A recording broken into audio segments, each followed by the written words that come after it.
Meu nome é Maria Clara, eu sou do primeiro ano de multimídia e hoje eu irei falar sobre Solitária, de Eliana Alves Cruz.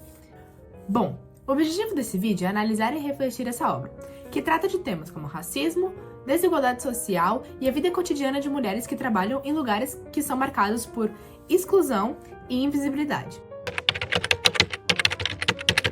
A autora Eliana Alves Cruz é uma autora brasileira, nascida no Rio de Janeiro. Ela se formou em Comunicação Social pela UFF, Universidade Federal Fluminense, e é uma das vozes mais importantes da literatura negra contemporânea.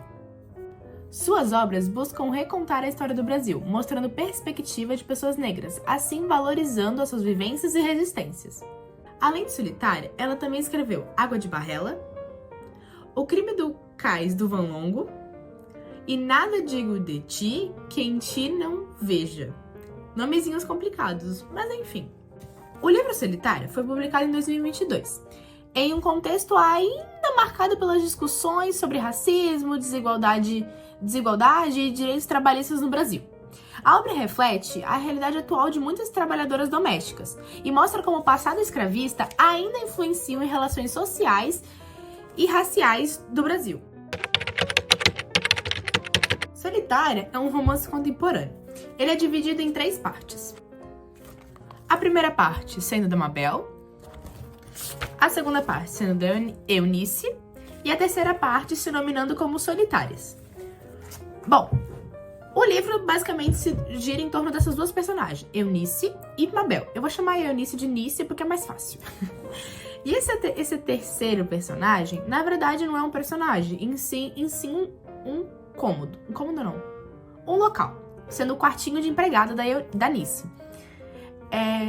Elas nominam ele como quartinho em quartinho. É sempre o quartinho, o banheirinho.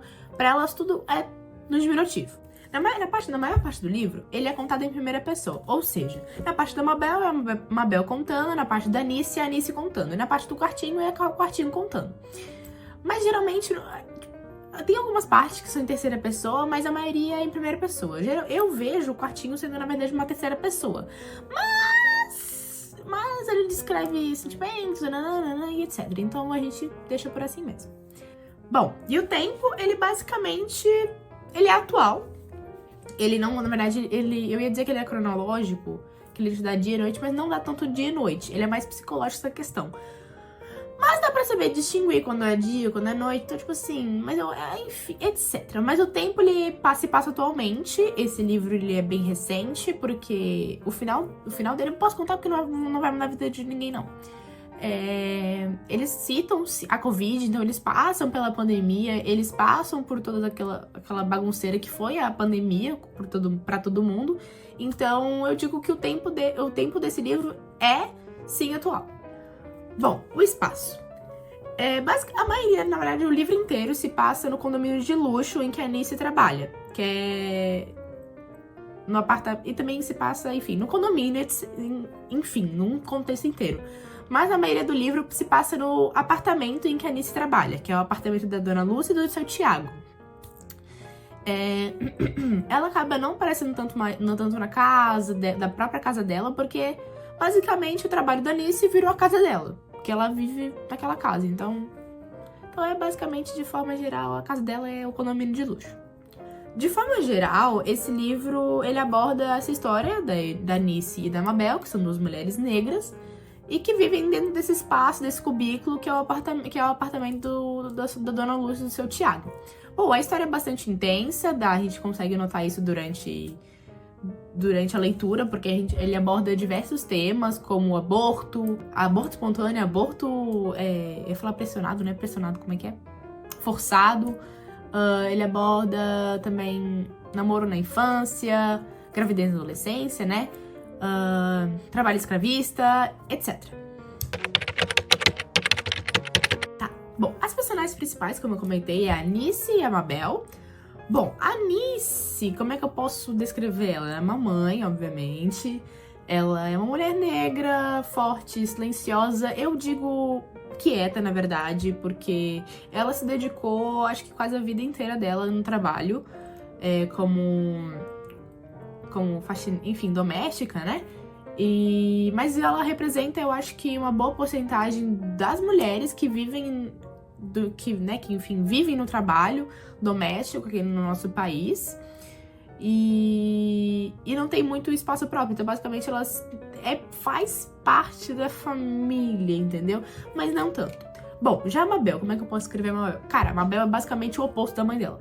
Se a mãe dela é silenciosa, ela não é. Então, obviamente, por ser mais jovem, a Mabel tem sonhos diferentes da mãe. Porque eu acho que a mãe dela quase não tem sonhos porque, né, enfim, ela vive no trabalho. Mas a Mabel é jovem, é sonhadora, ela é muito crítica. Ela cresce basicamente questionando o porquê de tudo. Porquê dela tem que viver naquele quartinho, por que ela tem que ficar quieta, ela não pode viver que nem as outras crianças vivem, enquanto ela tem que ficar naquele cubículo porque a mãe dela tá no trabalho. Então ela sempre busca essas perguntas e tenta romper esse ciclo para que não aconteça com ela novamente. Então a gente vê muito na parte dela a questão de, tipo, eu não quero ser que nem a minha mãe, que nem a minha avó, que nem todas as pessoas ao redor dela. Enfim, mas basicamente, passando novamente pelos temas, ele aborda bastante o racismo estrutural, a desigualdade social, a desigualdade de gênero, o trabalho doméstico e a falta de reconhecimento desse trabalho, e a busca por liberdade e identidade. A autora, eu vejo que ela usou uma linguagem bem... Eu não posso dizer... Eu tive um pouco de dificuldade, mas não tanto quanto eu tive com outros livros. Eu achei mais fácil, é uma leitura rápida, fluida. Então foi uma linguagem bem simples, mas ao mesmo tempo ela é muito poética, ela fala bastante nessa vibe poética e forte, né? Ela combina bastante reflexão com o livro, então, tipo assim, não é tanto aquele negócio de plot twist, não. É uma coisa mais leve, light, digamos que assim. E o título, Solitária, ele faz referência...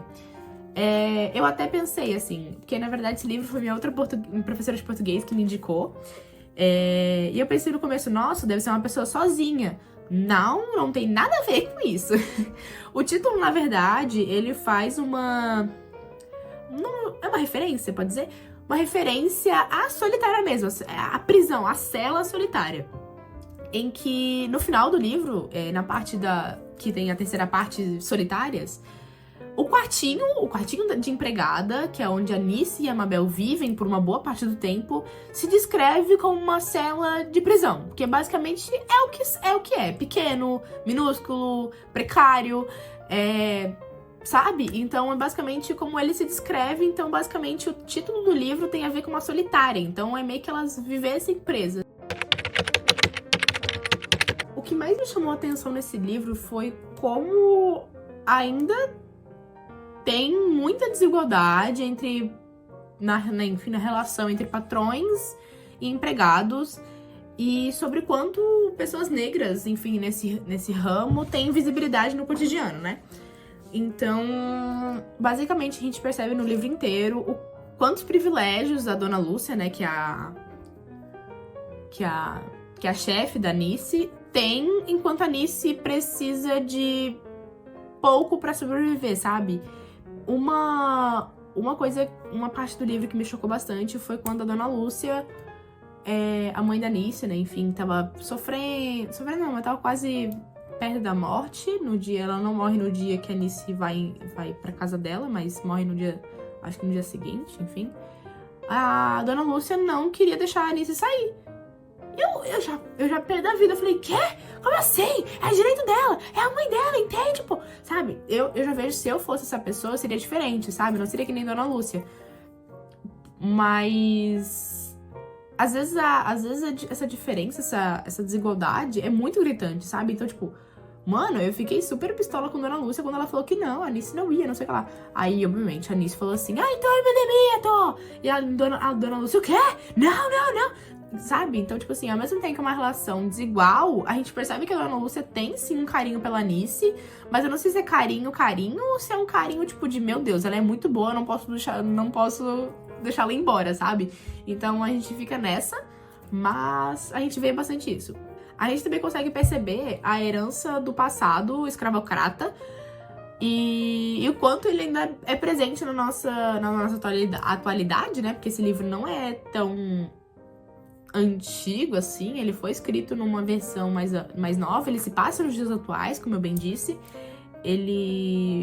Ou seja, então acontece que muita gente ainda passa por isso. Então, é um pouco preocupante saber disso, né? Em que ainda existem pessoas que vivem nessa escravidão, né? Então, que não tem direitos trabalhistas, basicamente. E, enfim, eu adoro o jeito que a Eliana descreve essa herança, né? Pro leitor enxergar essa visão diferente, assim, essa herança. E perceber que, sim, ainda existe. Ela traz a voz tipo, ela traz a voz da Nissa, ela traz a voz da Mabel pra mostrar que esse povo que sofre com a escravidão, com essa herança escravocrata, não consegue ser ouvido, entendeu? Então, tipo assim, ao mesmo tempo que ela desabafa, basicamente, que eu acredito que a Eliana tá desabafando nesse livro, basicamente, não que seja ela aqui, enfim, mas ela desabafa bastante em que, pô, a gente não é ouvido, sabe? Pessoas negras não são ouvidas, em que tem mais desigualdade ainda, sabe? Esse livro é muito importante porque, obviamente, como eu disse, ele dá voz às pessoas que não conseguem dar a sua voz por serem simplesmente pessoas negras. E também é uma forma de mostrar uma valorização a essas pessoas, né? Enfim, que sofrem com essa herança escravocrata, com esse trabalho meio preocupante, né? Porque... Em resumo, eu vejo que Solitária é um livro super, super, super, super, super, super necessário. É uma leitura bem forte, porque eu fui esperando uma leitura leve, não recebi uma leitura leve. Tipo, leve, obviamente, que tem partes legais, tem partes, tipo, bacanas. O livro termina bem, graças ao bom Deus, não termina com tragédia. Tipo assim, teve algumas, né? Mas... E é uma leitura bem necessária, forte. E outra coisa, que eu não recebi isso, mas, enfim, que enfim, como eu acho que eu comentei, não lembro. Esse livro foi indicação da minha professora de português antiga. Então... Só que ela não me avisou que eu teria que ter bastante cabeça. Porque assim, se você não pega e lê com calma, você se perde. Porque eu li umas 3 vezes esse livro, entre aspas, né? Eu comecei a ler, aí eu parei, aí eu tive que voltar a ler porque eu não tinha me achado mais. E aí, quando eu parei de ler e voltei de novo, eu percebi que eu não sabia mais nada. Porque, tipo, minha visão era totalmente diferente e eu tava lendo com pressa nas outras vezes. E quando eu parei pra realmente ler com calma, eu percebi que é diferente. Se você não lê com calma e tenta entender a cena, você se perde. Que nem no começo. Ali no começo da parte da Mabel, ela fala sobre o presente dela. O presente.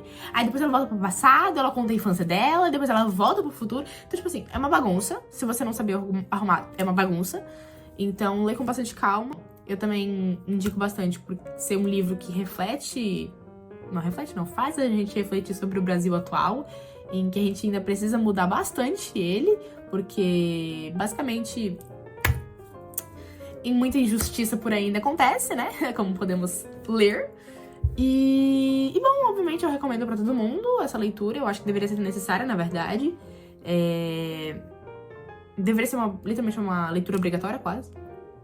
Pra quem ainda não tem uma visão tão clara dessas desigualdades sociais, é um livro muito bom. Porque na verdade, eu até pensei que eu não ia entender tanto, mas, cara... Não, entender eu entendi, no caso, né? Mas eu achei que eu ia me identificar mais, né, com o livro. Mas por conta... Quando eu comecei a ler, eu falei, mano, mas o que tem a ver Solitário? O que tem a ver esse título Solitária? Aí quando eu fui ver lá no final, que ele fala que, tipo... basicamente elas vivem presas, eu fiquei, meu Deus... Ao mesmo tempo que eu sei sobre a desigualdade social, eu sei que nosso universo não tá nem um pouco perto de acabar com essa desigualdade social, eu ainda tomei mais choques de realidade sobre a desigualdade social, porque na minha cabeça não tinha mais esse trabalho escravizado com pessoas que trabalham com coisas domésticas, né? Mas acaba que ainda tem, sabe? Então, tipo, é um pouco problemático. Mas, enfim... Bom, então é isso. Obrigada por assistir, né? Porque eu vou editar esse negócio, mas eu não vou assistir esse negócio inteiro. Então, parabéns, professora, por ter chegado até o final, porque eu não vou chegar até o final nesse negócio.